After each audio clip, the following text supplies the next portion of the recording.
नमस्कार, स्वागतम। आज के अंक जो है वो ललिता सहस्त्रनाम का भाग 5 है।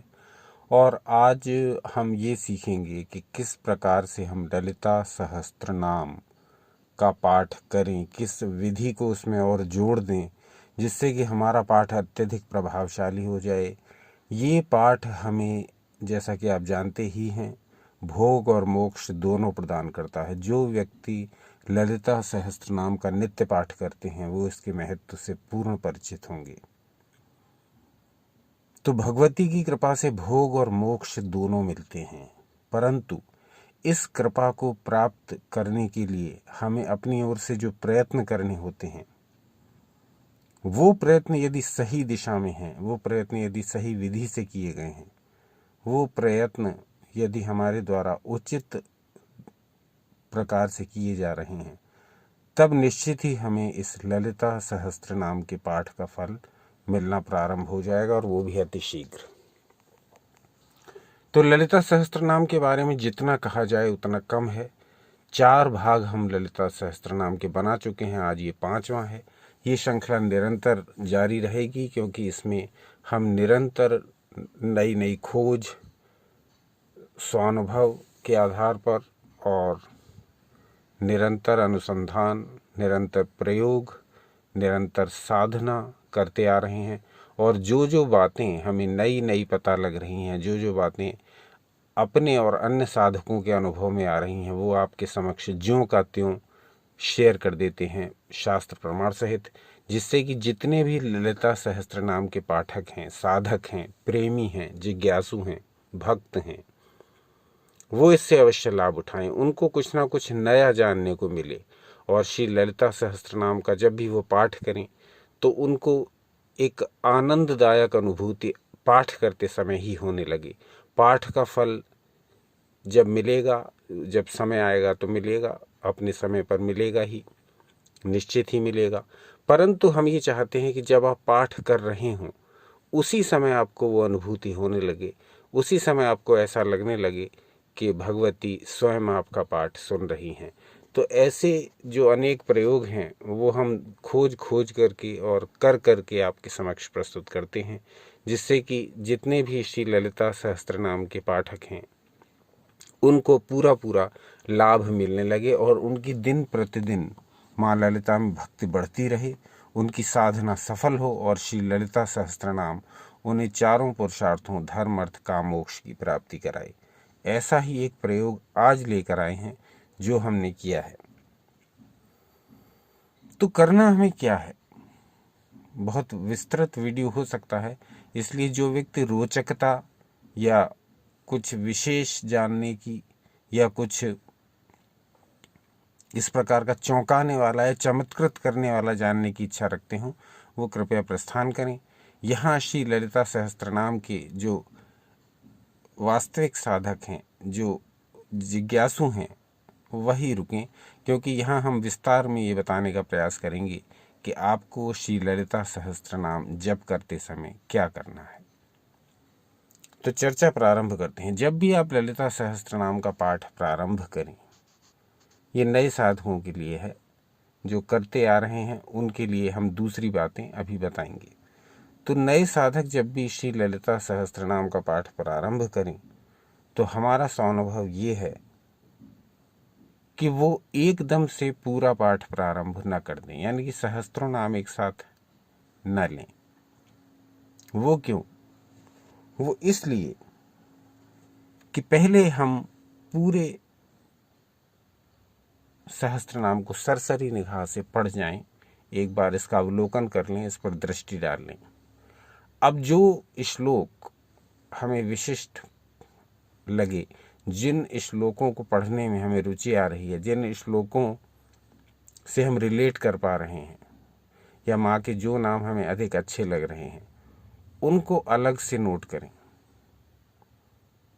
और जो भी आपने इस सहस्त्र नाम के श्लोकों में से 3 या 4 या 5 या एक ही श्लोक चुना है, उसका पाठ पहले प्रारंभ करें कई दिनों तक। ये स्वानुभूत प्रयोग है। इसे करने से लाभ क्या होगा कि आप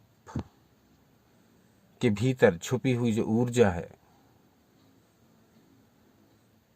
आपके ऑरा की जो ऊर्जा है वो ऊर्जा इस मंत्र से सामंजस्य बिठाने में, इस मंत्र से चैनलाइज होने में, हार्मोनाइज होने में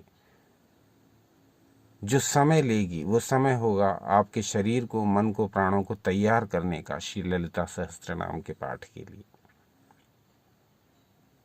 तो कुछ विशेष नहीं करना है। जब भी आपने मन बनाया हो कि हमें श्री ललिता सहस्त्र नाम का पाठ प्रारंभ कर देना है, उससे पहले श्री ललिता सहस्त्र नाम को पूरा पढ़ें।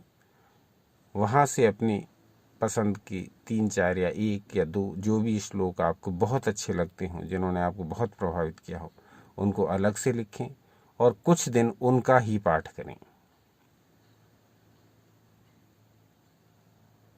माँ भगवती की कृपा से आपको आंतरिक दिशा निर्देश मिलने लगेंगे।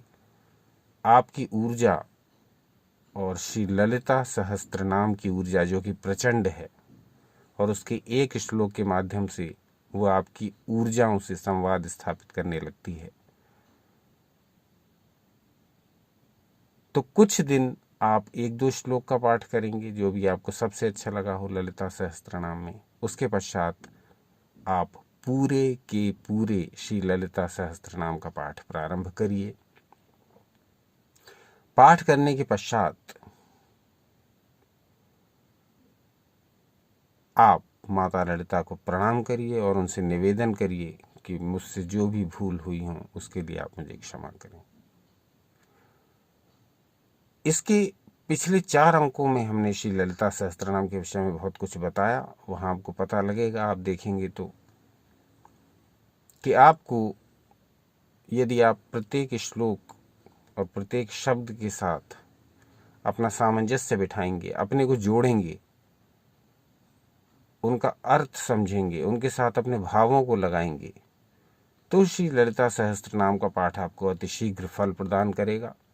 माता भगवती की कृपा आप पर अतिशीघ्र होगी। ये सब बातें पिछले 4 अंकों में हमने बताई हुई हैं, आप चाहें तो उनको देख सकते हैं। तो आज के अंक में हम ये जानने का प्रयास करेंगे, ये जो अभी तक बताया वो नए साधकों के लिए। अब जो पुराने साधक हैं, अब जिनको अभ्यास हो चुका है, अब ललिता सहस्त्रनाम का पाठ जिनके जीवन का एक आवश्यक अंग बन गया है, ललिता सहस्त्रनाम का पाठ जिनकी नियमित दिनचर्या में सम्मिलित हो गया है, उनके लिए अब ये एक विशेष प्रयोग बताएंगे जो कि स्वानुभूत है। आप चाहें तो इस प्रयोग को करके देखें। तो जब हम श्री ललिता सहस्त्रनाम पढ़ते हैं तो आप ध्यान दीजिए, आप इस बात पर विचार करिए, तो हम श्री ललिता सहस्त्रनाम ही नहीं पढ़ रहे होते हैं। वो क्यों? क्योंकि ललिता सहस्त्रनाम भगवती के 1000 नामों का संग्रह है, और उन 1000 नामों में से आप यदि प्रत्येक श्लोक को देखेंगे तो आपको विचार होगा कि ये तो नाम मेरे भीतर ऑलरेडी उपस्थित हैं। इच्छा शक्ति, क्रिया शक्ति, ज्ञान शक्ति, चित्त शक्ति जैसे प्रयोग हैं इसमें, जैसे नाम हैं माता भगवती के इसमें, तो उनका प्रयोग तो मैं बचपन से ही करता आ रहा हूँ, आ रही हूँ। लेकिन मैंने कभी ये विचार नहीं किया, कभी ये ध्यान नहीं दिया कि ये नाम तो ललिता देवी के हैं, ये नाम तो आद्या शक्ति के हैं, ये नाम तो परमेश्वरी के हैं, ये नाम तो भगवती के हैं। मेरे भीतर जितनी भी शक्तियां हैं जिनसे मैं काम लेती हूँ नित्य प्रति, वो तो सब भगवती का ही रूप है। तो ऐसी भावना हम में जब जगने लगती है, तब समझ लीजिए कि श्री ललिता सहस्त्रनाम का पाठ हमारे लिए पूर्ण फलदायी सिद्ध होने वाला है। जब हम ललिता सहस्त्रनाम के पाठ को एक औपचारिकता न बना करके केवल माता भगवती के 1000 नामों का जप न करके और उसके फल की न सोच करके, जब हम ये सोचने लगते हैं कि इसके प्रत्येक नाम का संबंध तो सीधे हमसे है, आप श्री ललिता सहस्त्रनाम के एक एक श्लोक को देखिए, उसमें जो छुपे हुए वाक्य हैं उनको देखिए, वो कैसे आपसे रिलेट कर रहे हैं, आपके शरीर में, आपके मन में, आपके प्राण में जो क्रियाएं हैं, जो इच्छाएं हैं, जो भाव हैं, उनसे उनका सीधा संबंध है। तो जब भी ललिता सहस्त्रनाम का पाठ करें, आप उन श्लोकों पर विचार करते हुए चलें कि कैसे ये श्लोक तो मेरे भीतर ही बसता है, कैसे ये श्लोक तो मैं पहले से ही इस श्लोक पर आधारित हूँ, कैसे ये शब्द तो पहले से ही मेरे अंदर क्रियाशील हैं। ऐसी बहुत सारी बातें हैं जिनको हम किसी दूसरे वीडियो या इसके अगले भाग में लेंगे। आज की जो विधि है वो हम आपको बताएंगे। जब आप ललिता सहस्त्रनाम का पाठ करते हैं, तब क्यों आप ललिता सहस्त्रनाम का पाठ ही नहीं कर रहे होते हैं?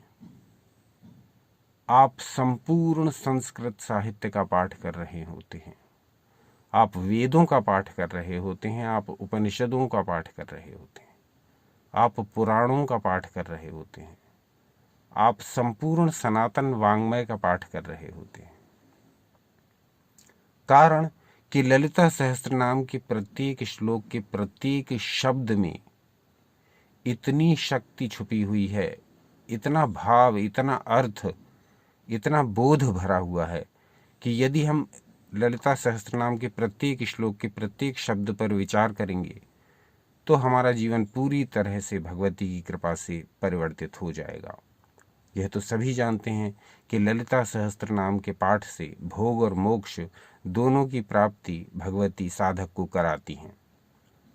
बस हमें इतना करना है कि इस पाठ को मैकेनिकली नहीं करना है, यांत्रिक रूप से इसको बिल्कुल नहीं करना है। आप इसके पाठ को सुनिए, उसमें कोई दो राय नहीं, उसमें कोई दुविधा नहीं, निश्चित ही सुनिए, क्योंकि संगीत के साथ श्री ललिता सहस्त्रनाम का पाठ जब आप सुनते हैं तो वो आपके कर्णों के द्वारा आपके हृदय में प्रविष्ट हो जाता है और आपको एक एक नाम को स्मरण रखने में भी सुविधा होती है।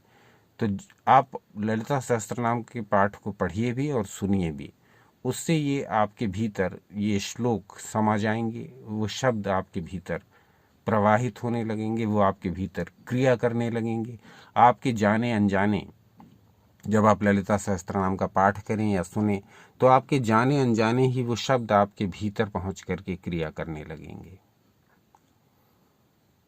तो अधिक से अधिक श्री ललिता सहस्त्रनाम के संपर्क में रहने की विधि ये कि आप इसका नित्य पाठ करें अथवा नित्य श्रवण करें, और यदि समय हो तो पठन और श्रवण दोनों करें, यानी कि श्री ललिता सहस्त्रनाम का पाठ भी करें और श्री ललिता सहस्त्रनाम का श्रवण भी करें। इतनी बातें बतानी आवश्यक थी क्योंकि इतनी बातें श्री ललिता सहस्त्रनाम के पाठक के लिए, के साधक के लिए, के जापक के लिए बहुत उपयोगी सिद्ध हो सकती हैं यदि आप इन पर ध्यान दें। बहुत सारे ग्रंथ हैं जिनमें ऐसी ऐसी विधियां बताई गई हैं जो प्रत्येक सहस्त्रनाम के पाठ करने वाले को स्मरण रखनी चाहिए, और उसके अनुसार यदि वो सहस्त्रनाम का जाप करेगा तो उससे उनका उत्तम फल मिलना निश्चित है। अधिक बातें न करते हुए हम उन मूल श्लोकों पर आएंगे जिस पर आज का वीडियो आधारित है। ये 6 मूल श्लोक हैं। श्लोक संख्या 12, 13, 14, 15, 16 और 17, यानी 12 से 17 तक ये 6 श्लोक हैं जिनको हमने लिया है श्री सूत संहिता से। और आप इन श्लोकों को स्मरण रखें, आप इन श्लोकों को नोट कर सकें, इसके लिए हमने इनको पहले ही कम्युनिटी में भी पोस्ट कर दिया है। तो आप कम्युनिटी में जाकर देख लें, वहाँ पर हमने वो पृष्ठ पोस्ट कर दिया है जहाँ पर ये 12 से 17 तक के 6 श्लोक लिखे हुए हैं। ये 6 श्लोक हैं क्या, इनमें दिया क्या गया है, अब इस पर थोड़ी चर्चा कर लेते हैं। तो देखते हैं वो श्लोक क्या है। साधारा या तो साधारी, निराधारा तो संविदि, आधारे वर्णसंक्लिप्त विग्रहे परमेश्वरीम् आराधयेदति प्रीत्या गुरुणोक्तेन वर्त्मना या पूजा संविधि प्रोक्ता सा तु तस्यां मनोलयः संविदेव पराशक्तिर्नेतरा परमार्थतः अतः संविदितां नित्यं पूजयेन्मुनिसत्तमः संविद्रूपातिरेकेण यत्किञ्चित् प्रतिभासते स हि संसार आख्यातः सर्वेषामात्मनामपि अतः संसारनाशाय साक्षिणीमात्मरूपिणीम् आराधयेत् परां शक्तिं प्रपञ्चोल्लासवर्जिताम् संविद्वाचकशब्देन संविद्रूपामनाकुलः अर्चयेदादरेणैव शिवामादौ महामतिः। ये श्लोक संख्या 12 से 17, जिसको हमने लिया है श्री सूत संहिता से। इन श्लोकों में ऐसा क्या है जिसको प्रत्येक श्री ललिता सहस्त्रनाम के साधक को जानना आवश्यक है, इसकी चर्चा करेंगे। पहले हम इसके अर्थ को समझ लेते हैं। श्री सूत संहिता का वो प्रसंग चल रहा है जहाँ पर पूजा की चर्चा हो रही है। पूजा किस किस प्रकार की होती है, उसी क्रम में चर्चा चलते हुए आती है आभ्यंतर पूजा तक। आंतरिक पूजा के बारे में वर्णन जब वहाँ आता है तो कहा जाता है कि जो साधार आभ्यंतर पूजा है, यानी आधार के सहित, वो आधार में यानी कि मन में जो हमने विचार कर ली मूर्ति चित्र आदि, उसमें की जाती है आभ्यंतर पूजा। यानी आंतरिक पूजा किस में की जाती है? किसी आधार में। हम मन में किसी मूर्ति, किसी चित्र, किसी वस्तु को अपने इष्ट देवी या देवता मान लेते हैं और उस आधार में हम ध्यान लगाते हैं, तो वो साधार पूजा कही जाती है। और कहा गया निराधार तो केवल ज्ञान में ही की जाती है। साधार पूजा के अधिकारी को चाहिए कि वो शब्द रूपी मूर्ति में गुरु द्वारा बताए गए प्रकार से प्रसन्नता पूर्वक परमेश्वरी की आराधना करे। जो निराधार पूजा ज्ञान में कही गई, उसका जो स्वरूप है तो वो ये है कि अन्य कोई चिंतन न करते हुए केवल उपास्य विषयक चिंतन करना, यानी जो आपके आराध्य हैं, इष्ट हैं, उनका चिंतन करना, ध्यान करना। आगे कहा गया ज्ञान ही पराशक्ति है, उससे भिन्न नहीं है, अतः ज्ञान रूप से ही उसका नित्य चिंतन करना चाहिए। आगे कहा गया ज्ञान के अतिरिक्त जो कुछ भी प्रतीत होता है वही संसार कहा जाता है। अतः सभी को अपने इस आंतरिक संसार की निवृत्ति के लिए प्रपंच रूप उद्रेक रहित होकर के, साक्षी बन करके अपनी आत्मा में स्थित भगवती की शक्ति की आराधना करनी चाहिए। श्री सूत संहिता में ये सब बातें कही गई। 17वां श्लोक का अर्थ है कि शांत व विवेकी व्यक्ति को चाहिए कि वो ज्ञान बोधक शब्दों के सहारे पहले ज्ञान रूप शिवा का श्रद्धापूर्वक अर्चन करे, अनुसंधान करे। सूत संहिता नामक ग्रंथ के शिव महात्म्य खंड में ये श्लोक दिए गए हैं। आप चाहें तो इसे वहां से भी देख सकते हैं। हमने आपकी सुविधा के लिए कम्युनिटी में इनको पहले ही पोस्ट कर दिया है, आप वहां जाकर भी इसको नोट कर सकते हैं। तो कहने का तात्पर्य क्या है? इन 6 श्लोकों को दिखाने का तात्पर्य क्या है? इनको दिखाने का तात्पर्य ये है कि यदि आप इन श्लोकों में छुपे हुए भावों को समझ जाएं, यदि आप इन श्लोकों की विधि के अनुसार श्री ललिता सहस्त्रनाम का पाठ करें, तो निश्चित ही भगवती आपसे प्रसन्न होंगी। तो इन श्लोकों में कहा गया कि जब आंतरिक पूजा की बात आती है, जब साधार पूजा की बात आती है किसी का आधार लेकर के, तब आप उसको उसी प्रकार करें। जैसे यहाँ बताया गया कि किसी मूर्ति या चित्र आदि को आधार बना करके आप भगवती की आराधना करें। तो यहाँ हमको क्या करना है, श्री ललिता सहस्त्रनाम में अब हम इन्हीं श्लोकों को अपना आदर्श मानते हुए श्री ललिता सहस्त्रनाम का पाठ करेंगे, इन्हीं श्लोकों को विधि मानते हुए। अब करना क्या है, जब भी हम श्री ललिता सहस्त्रनाम का पाठ प्रारंभ करें, तो जैसा कि हमने पहले ही बताया इस वीडियो में कि जब नए साधक पाठ प्रारंभ करें तो एकदम से पूरा पाठ प्रारंभ ना करें, पहले वो पूरे ललिता सहस्त्रनाम को पढ़ जाएं और वहाँ उन्हें जो उनकी पसंद के 2-3 श्लोक हों उनको चुन लें, लिख लें और पहले कुछ दिन उन्हीं श्लोकों का पाठ करें। इससे आपकी ऊर्जा और ललिता सहस्त्रनाम की ऊर्जा, ये दोनों अपना सामंजस्य जब बिठा लेंगी तो पूरे सहस्त्रनाम की ऊर्जाओं से आपके शरीर की ऊर्जाओं का जो संबंध बनेगा वो स्थायी होगा, वो चिरस्थायी होगा, उससे आपको पूर्ण लाभ होगा। एक साथ ही पूरे सहस्त्रनाम का पाठ एकदम से प्रारंभ न कर दें, ये तो नए साधकों के लिए। अब पुराने साधकों के लिए जिनका श्री ललिता सहस्त्रनाम के एक एक श्लोक से अच्छा परिचय है, जिनकी ऊर्जाएं ललिता सहस्त्रनाम के शब्दों की ऊर्जाओं से पहले ही मेल खा चुकी हैं, जिनकी ऊर्जाएं श्री ललिता सहस्त्रनाम की ऊर्जाओं के साथ संयुक्त हैं, हार्मोनाइज हैं, उनके लिए अब इससे आगे की पंक्तियां इस श्लोक में वो काम की हैं। वहां कहा गया कि निराधार पूजा ज्ञान में कही गई है, उसका जो स्वरूप है तो अन्य कोई चिंतन न करते हुए केवल उपास्य विषयक चिंतन करना, ध्यान करना। तो जब भी हम एक एक श्लोक को देखेंगे तो उसमें कैसे भगवती समाई हुई हैं, उसमें कैसे पराम्बिका, उसमें कैसे ललिताम्बिका समाई हुई हैं, इस पर यदि चिंतन करते जाएंगे तो फिर हमारा ललिता सहस्त्रनाम महाशक्तिशाली हो जाएगा। ये समझ लीजिए स्वानुभूत है, कई कई गुना प्रभावकारी हो जाता है एक एक श्लोक इस विधि से। यदि हम श्लोक में दिए हुए प्रत्येक शब्द के साथ भगवती का चिंतन करते हुए, ललिताम्बिका का चिंतन करते हुए उसका पाठ करते हैं, तो आपको पाठ तो वैसे ही करना है जैसे आप कर रहे हैं, उसमें कुछ बदलाव, कुछ परिवर्तन की अपेक्षा नहीं है।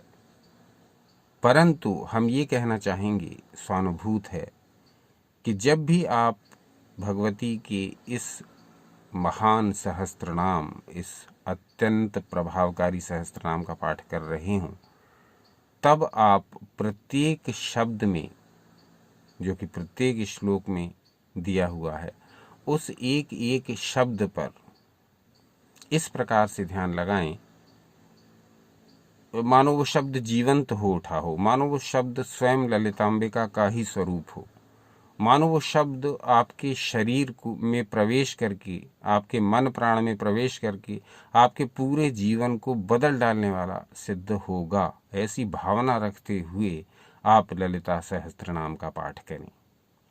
आप कभी भी इसको मैकेनिकल पाठ ना करें, कभी भी यांत्रिक रूप से इसका, कभी भी समय का ध्यान रखते हुए इसका पाठ ना करें कि इतनी देर में निपटाना है, इतनी देर में कंप्लीट कर लेना है। घड़ी देख करके कभी ललिता सहस्त्रनाम का पाठ ना करें। आप 1 या 2 श्लोक का ही पाठ करें, आप पूरे सहस्त्रनाम का पाठ न करें, लेकिन जितना पाठ करें उतना पूर्ण भाव से करें, पूर्ण श्रद्धा से करें, पूर्ण आनंद से करें, पूर्ण उल्लास से करें, पूर्ण क्षमता से करें, पूर्ण ऊर्जा से करें। जितना भी पाठ करें उतना पूर्ण करें। आप भले ही श्री ललिता सहस्त्रनाम का 1, 2, 5, 10 श्लोक ही पढ़ें, परंतु उसके एक एक शब्द की ऊर्जा, एक एक शब्द के कंपन, एक एक शब्द के प्रभाव को अनुभव करते हुए, और ये प्रभाव मुझे त्वरित अनुभव हो रहा है, ऐसी भावना रखते हुए यदि श्री ललिता सहस्त्रनाम का पाठ करेंगे तो निश्चित ही ये पाठ आपके संपूर्ण जीवन को बदलने वाला सिद्ध होगा। और ऐसा यदि आप संपूर्ण सहस्त्रनाम के साथ कर पाते हैं तो और उत्तम, अति उत्तम। आप संपूर्ण सहस्त्रनाम को इसी विधि से पढ़ पाते हैं तो अति उत्तम। लेकिन यदि आपके पास इतना समय नहीं है और जो कि आज के इस व्यस्त जीवन की एक सबसे बड़ी त्रासदी भी है, तो फिर आप एक श्लोक का ही पाठ करिए, अपने चुने हुए किसी एक श्लोक ललिता सहस्त्रनाम को पहले पूरा पढ़ जाइए। फिर वहाँ जो श्लोक आपको सबसे अधिक, ये पुराने साधकों के लिए भी उचित है यदि वो पूर्ण भावना के साथ में पढ़ना चाहते हैं ललिता सहस्त्रनाम को, जल्दी जल्दी पूरा पाठ करने की अपेक्षा आप यदि एक श्लोक को बड़ी श्रद्धा, बड़ी ऊर्जा के साथ पढ़ेंगे तो वो अत्यधिक प्रभावकारी होगा। इसे ऐसे समझिए कि यदि आप तपते सूर्य की किरणों के आगे हैंड लेंस को रख करके उसके नीचे कागज लगा देंगे तो थोड़ी देर में ही वो कागज जल जाएगा, क्योंकि सूर्य किरणों की जो संघनित, जो कंडेंस्ड एनर्जी होगी वो एक जगह पर इकट्ठा होकर के उस कागज को जला देगी। बस यही उदाहरण आपको ललिता सहस्त्रनाम का पाठ करते समय प्रयोग करना है। आप पूरे ललिता सहस्त्रनाम को जल्दी जल्दी और बिना भावों के, बिना ऊर्जा के पढ़ेंगे तो वो उसे ऐसे ही समझिए जैसे सूर्यदेव की किरणें चारों ओर फैल गई हैं। परंतु जब आप किसी एक श्लोक को ही, समय की कमी यदि हो, इसी एक श्लोक को ही हैंडलेंस की तरह पूरी ऊर्जा से, पूरे ध्यान से, पूरी एकाग्रता से, पूरी लगन के साथ पढ़ेंगे तो ये आपके प्राणों में प्रवेश करके उसे रिचार्ज कर देगी।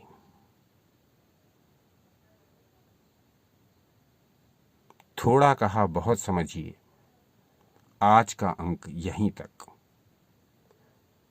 आशा करते हैं कि जो अनुभव किया वो समझा पाए होंगे। किस सीमा तक इसमें सफल हुए ये आप कमेंट्स करके बताएं। अपना अमूल्य समय हमें देने के लिए हार्दिक धन्यवाद। इस विधि से यदि आप श्री ललिता सहस्त्रनाम का पाठ करने का प्रयास करेंगे, जिसमें आप शब्दों की शक्ति को स्वयं में अनुभव करेंगे और भगवती का चिंतन पाठ के साथ साथ ही करेंगे, तो निश्चित रूप से आप श्री ललिता सहस्त्रनाम के उस दूसरे रूप से परिचित होंगे जो फल अब तक आप अनुभव करते आ रहे हैं, जिस प्रकार से पाठ आप तक करते आ रहे हैं। तो इन 6 श्लोकों में जो ज्ञान दिया हुआ है उसका सार हम इस पूरे वीडियो में समझने का प्रयास कर रहे हैं। यहाँ उसका सारांश जो निकल करके आया वो ये कि जब आप श्री ललिता सहस्त्रनाम का पाठ करेंगे तो आप उसके प्रत्येक श्लोक के प्रत्येक शब्द की शक्ति को भावित करते हुए ही जपेंगे।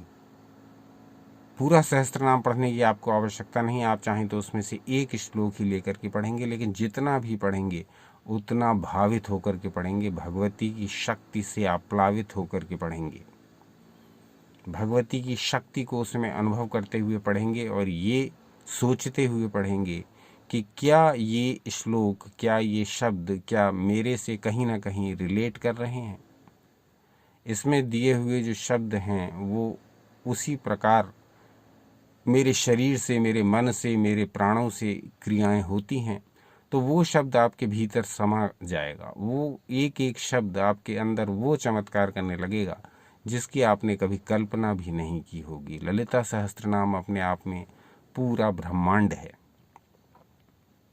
इस विश्व में आप जो कुछ भी चाह सकते हैं, इस विश्व में जो भी कुछ आप कल्पना कर सकते हैं, इस विश्व में जो भी कुछ आप पाना चाहते हैं, वो सांसारिक हो या आध्यात्मिक, वो लौकिक हो या पारलौकिक, वो भौतिक हो या आध्यात्मिक, सभी प्रकार की वस्तुएं, सभी प्रकार के सुख इस श्री ललिता सहस्त्रनाम के विधिपूर्वक पाठ से संभव हो सकते हैं।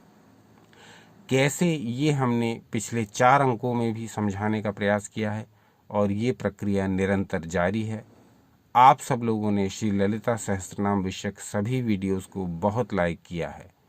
यही प्रेरणा बन रहा है हमें निरंतर श्री ललिता सहस्त्रनाम के प्रति शोध करते रहने को, जो भी कुछ नया इस विषय में जाने वो आपको बताते रहने को, जो भी कुछ नया अनुभव करें वो सब जानने को और आपके साथ साझा करने के लिए हमने इस श्रृंखला का निर्माण किया, जिसमें वीडियोस का आना निरंतर जारी रहेगा।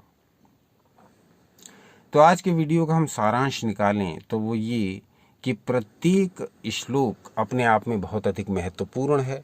जब भी आप श्री ललिता सहस्त्रनाम का पाठ करें, आप पर समय हो तो आप पूरा सहस्त्रनाम पाठ करें, एक एक श्लोक को समझते हुए, उसके अर्थ को भावित करते हुए, उसके प्रत्येक श्लोक के प्रत्येक शब्द में जो ऊर्जा है, उसमें जो कहा गया है, उसको अपने से रिलेट करते हुए, उसमें भगवती की शक्ति का अनुभव करते हुए,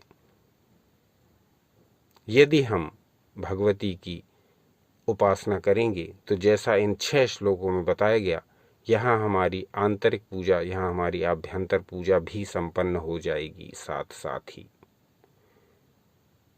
क्योंकि यहाँ हम पहले भगवती के मूर्त रूप का चिंतन करेंगे, तत्पश्चात हम भगवती के ज्ञान रूप का चिंतन करेंगे। ज्ञान यज्ञ आप कर ही रहे हैं। जब आप ललिता सहस्त्रनाम को पढ़ना प्रारंभ करते हैं तो समझ लीजिए आपका ज्ञान यज्ञ प्रारंभ हो ही गया है।